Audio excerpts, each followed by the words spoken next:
السلام عليكم كسو دوادا هويو and me channel maanta waxaan sameynaynaa salmon burger salmonka meesha ku jira waa isku soo noqonay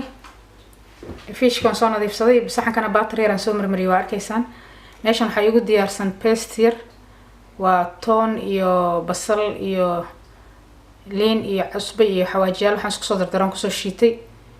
marka waxaan rabaa inaan kor ka marsado wax yar oo badnaan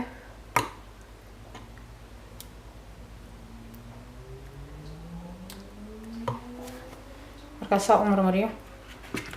waxaan gelinaynaa ovenka hadda salmonki waa noo diyaar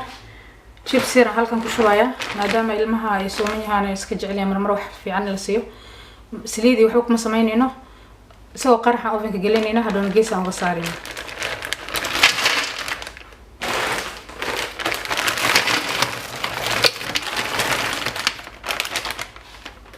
fishki aan hadda grillka gashanaynaa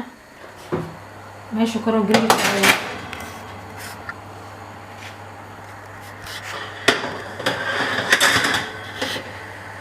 fish wakaas grillka ku gurnay ay grillka koro inuu nagu koraan rabnaa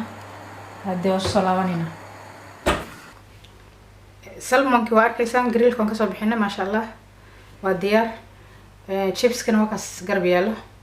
rootiga aan ku cunaynaa markaa hadii Ilaahay raali ka noqdo salmonka rootiga aan dhex gelinaynaa baradhadan dhinacan ka saarayna